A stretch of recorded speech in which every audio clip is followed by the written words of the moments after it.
Now at 5, authorities warn area businesses about counterfeit cash floating around. Plus, we're going to check in on Pitt State's Silverback fundraising campaign and former President Trump says he's ready to debate Vice President Harris. I'm Skyler Henry at the White House with the latest from the campaign trail. The 4 states' most watched news starts now.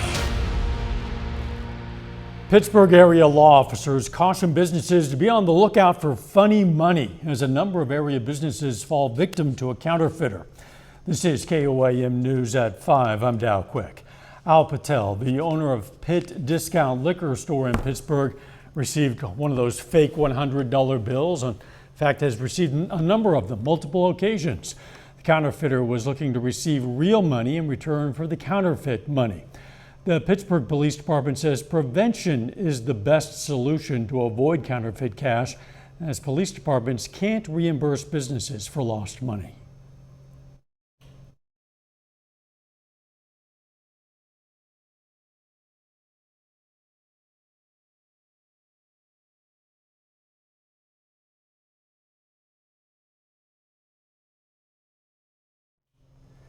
Apparently don't have that comment. We can tell you the Pittsburgh Police Department encourages businesses to arm their employees with knowledge of how a fake bill looks and feels. Cooler weather out there. Meteorologist Lindsay Gaffney joins us.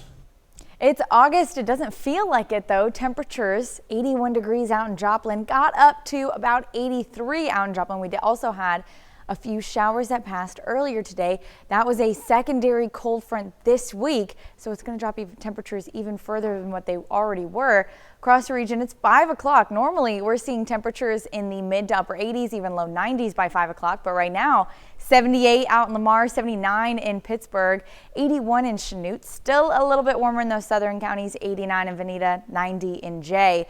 So we're looking forward to cooler temperatures. We've already received half an inch, maybe up to about an inch near north of Pittsburgh, near Fort Scott area from the rain this morning, but we've got more in the forecast. I'll have those details coming up. City of Carthage, Missouri is looking for public input as they apply for a community development block grant. The city today held a public hearing where residents could voice their thoughts on the biggest needs in the community. One plan the city proposed would replace 5,000 feet of sidewalks in the downtown area, costing an estimated $937,000. Well, improving sidewalks improves mobility and accessibility for everyone, whether they're the richest person in town or the poorest person in town, because eventually everyone gets out of their car and walks. So it makes it easier for them to get out of their car and walk if the sidewalk is, available, if it's usable. At least 51% of the funds must be used to benefit low and moderate income residents. Pittsburgh State University is in the last month of its Silverback campaign for the 2024-25 school year. The month of August is the campaign's month of giving. PSU is encouraging anyone who wants to help support Pittsburgh athletics and their student athletes to give. You can either give directly to a specific sport or donate to the Silverback Fund, which will go towards student athlete scholarships. We're just really kicking off the sports seasons in the school year with the month of giving and having people join us in any capacity or any financially or just supporting us or getting your blackout shirt at Jocksnitch, either way. So really we're just kind of opening the month of giving to help supporters come up and show their support. Campaign will end with the Pitt State football home opener on August 31st. The Democratic presidential ticket continues to focus on battleground states, holding a rally in Michigan before heading to Arizona for events tomorrow. This comes as former President Donald Trump held a news conference at his Mar-a-Lago home and announced he's agreed to 3 presidential debates. Reporter Skyler Henry has more details. Vice President Kamala Harris and her running mate, Governor Tim Walz, rallied with auto workers in Detroit Thursday afternoon. Look, even if you're not a member of a union, you better thank unions. That 5-day work week. You better thank unions for that 8-hour work day. You better thank unions for that vacation time. So I'm here to say thank you. The United Auto Workers have endorsed Harris and are planning to deploy union members across Michigan to help her win the state. Now it's our turn to stand up, to speak up, and to show up for them. Harris has picked up momentum since securing the nomination and naming Governor Walz as her VP choice, drawing thousands to hear her speak during the start of the campaign swing. Are you worried at all about the size of Harris's crowds? Oh, give me a break. Former President Trump says Vice President Harris stole the nomination from President Biden, but he said he's happy to be facing her instead. I haven't recalibrated strategy at all. It's the same policies. Open borders, weak on crime. I think she's worse than Biden. Trump says he has agreed to go up against Harris in 3 debates, all in September. The other side has to agree to the terms. They may or may not agree. I don't know if they're going to agree. She hasn't done an interview. She can't do an interview. She's barely competent. Trump also said the campaign has agreed to have Senator J.D. Vance face off against Governor Walz in a vice presidential debate on CBS. Skyler Henry, CBS News, the White House. Donald Trump says there are still some of what he called small details that need to be negotiated for the debates, including which cities they'll be held in and what kind of audiences will be able to be on hand. But he says those details can be settled very easily. Investigators continue to dig into a suspected terror plot aimed at an upcoming Taylor Swift concert. Officials in Austria say the target was one of 3 shows Swift was set to play in Vienna. Nearly 200,000 people were expected over the next 3 days, but all 3 shows are now canceled. Still ahead, getting the necessary vaccines. Federal health officials are reminding now is the time to make sure kids are protected and can stay healthy for the school year. I'm Bradley Blackburn with what parents need to know. Plus, text messages could be the answer to teens successfully quitting tobacco use. Those stories next in Health Watch. Topping today's Health Watch, a commonly prescribed nausea drug might be a new tool against the spread of breast cancer. Scientists at Rockefeller University found a link between breast cancer cells and sensory neurons that release such signal, triggering the cancer to travel to other parts of the body. Scientists found the drug called apapritant can disrupt that process in mice, and it paves the way for human trials and other potential therapies. E-cigarettes are the most common tobacco products used by teens with real dangers to their health. But a study in JAMA found text message intervention programs can help teens quit. An automatic program sent interactive texts to teens to support them after they commit to quit and improved results by 10% compared to a control group. The researchers say it could be a cost-effective treatment method that's simple to scale broadly. Federal health officials are getting the word out that as kids head back to school, it's critical that they get their routine vaccinations so they're protected against diseases like measles. Bradley Blackburn has more. Parents like Erica Grand Prix want what's best for their kids. We are our little ones' only defense against everything in the world, right? Introduction to everything good and protection against anything dangerous. So hearing about cases of measles in her home state of Minnesota is a concern. The talk about it, I've read it in the news over the last few years. Every time you're like, really? I thought this was gone. I thought this was something of the past. There have been more than 200 cases of measles reported in 27 jurisdictions this year, more than triple the number of cases reported last year. Most are among children under 5 years old who were not vaccinated or their vaccination status is unknown. We are seeing more cases of measles, and that is because measles is very contagious. It's one of the most contagious viruses that are out there, but we have a way to protect ourselves, and we want to make sure everyone is getting their vaccination. New CDC data shows among children born from 1994 through 2023, about 500 million cases of illness, 32 million hospitalizations, and 1,129,000 deaths will have been prevented through routine childhood vaccinations. I'm traveling around the country reminding folks ahead of going back to school, make sure your kiddos are up to date on their measles vaccine as well as polio and others. It's our best defense against some of these serious illnesses. CDC Director Dr. Mandy Cohen says while we did see some children fall behind on vaccinations during the pandemic, they are now catching up. Bradley Blackburn, CBS News, New York. Earlier this year, a CBS News investigation identified at least 8,500 schools where measles vaccination rates among kindergartners are below that 95% threshold the CDC identifies as crucial for protecting a community from measles. And that is a look at today's health news. A little bit later, planning for the golden years. Healthcare costs are going up. I'm CBS News business analyst Jill Schlesinger with a new report that shows how much money retirees will need for medical expenses. And we're looking ahead to some rain chances for the 4 states. I'll have more details right after the break.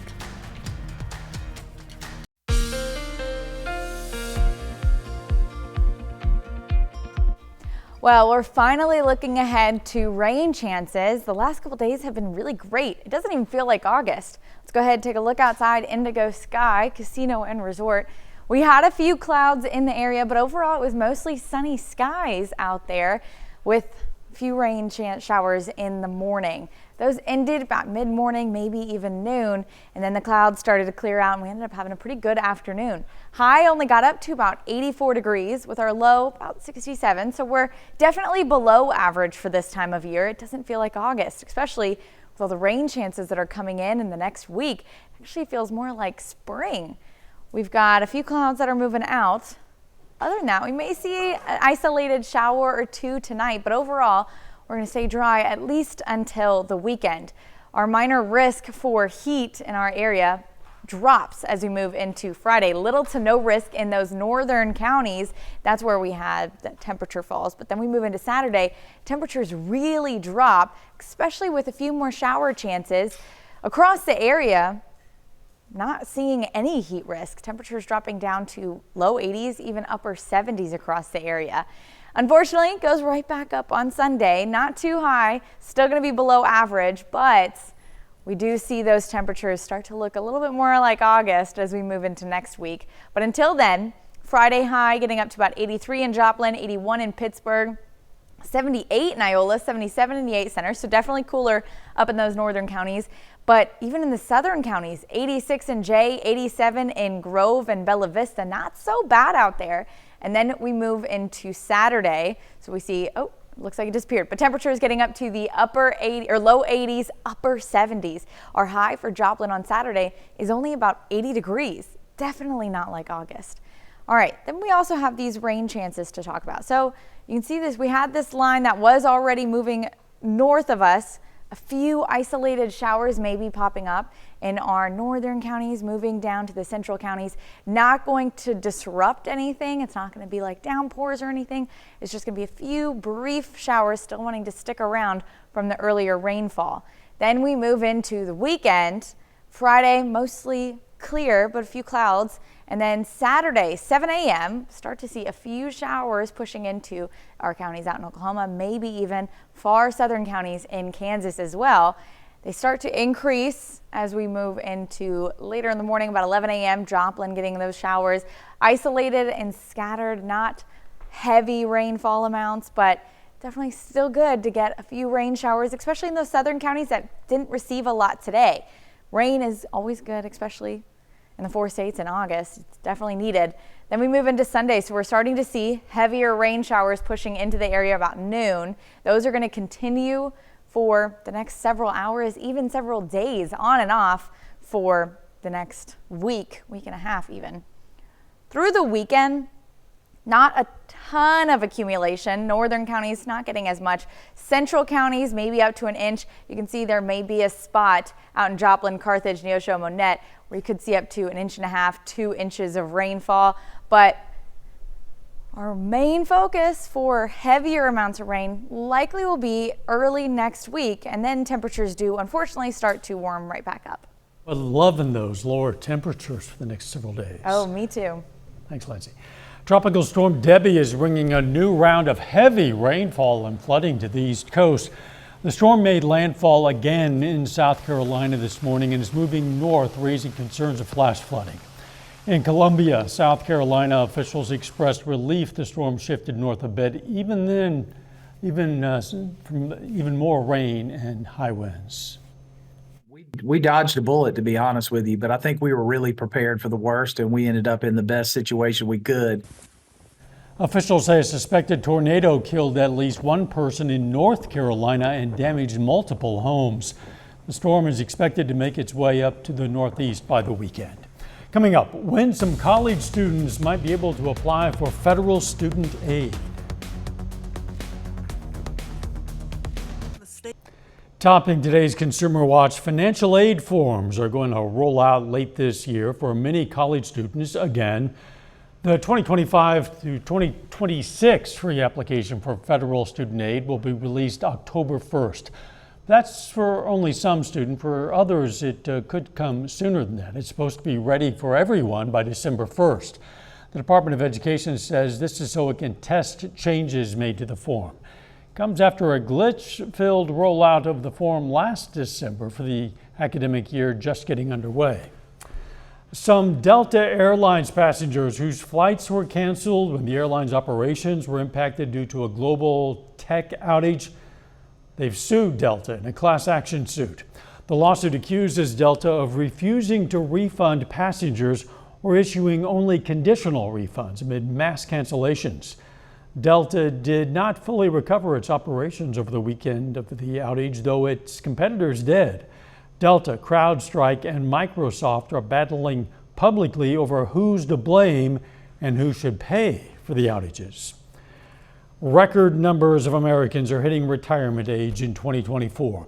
The Alliance for Lifetime Income estimates about 11,000 a day are turning 65, and millions of them will start using Medicare.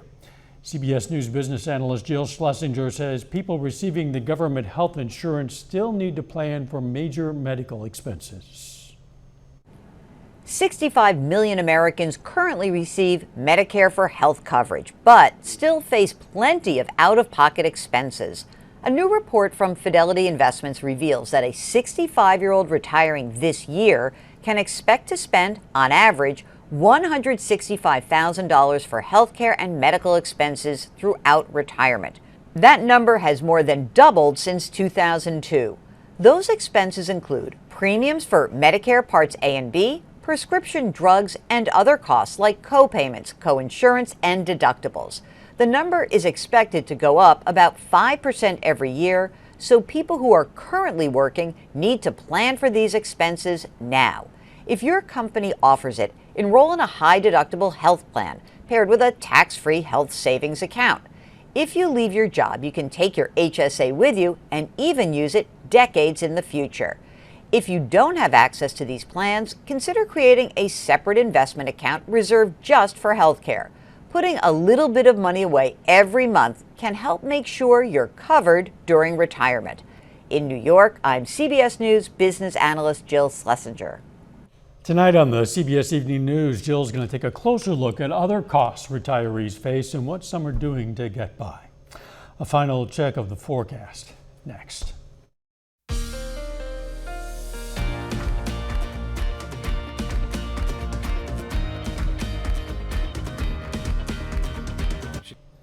Up next on the CBS Evening News, 1 year after the Maui fires, why is rebuilding so slow? Then on KOAM News at 6, we're going to have more on Pitt State's Silverback fundraising campaign. Plus, we're going to check out a graduation for some Carthage students who are now ready for kindergarten and what new shot clock rules mean for high school basketball in Missouri. Stay with us for the CBS Evening News and then KOAM News at 6. It's pandemonium at the San Diego Zoo today. The first giant pandas to enter the United States in 21 years went on display there this afternoon. Excited kids stood in line to meet the pair. California's newest celebrity couple went on exhibit for the first time at the new Panda Ridge installment at the zoo. I'm sure that is a popular attraction and will continue to be one. The weather looking really nice. The temps lower than you'd think. It definitely does not feel like August out there. Temperatures today only got up to mid-80s. Same thing tomorrow, dropping on Saturday. We also have a few rain chances kicking off through the rest of the week. Then temperatures do start to warm back up. Thanks for joining us. The CBS Evening News is next. And of course, we're going to be right back here for KOAM News at 6. See you then. Let's make it a great evening.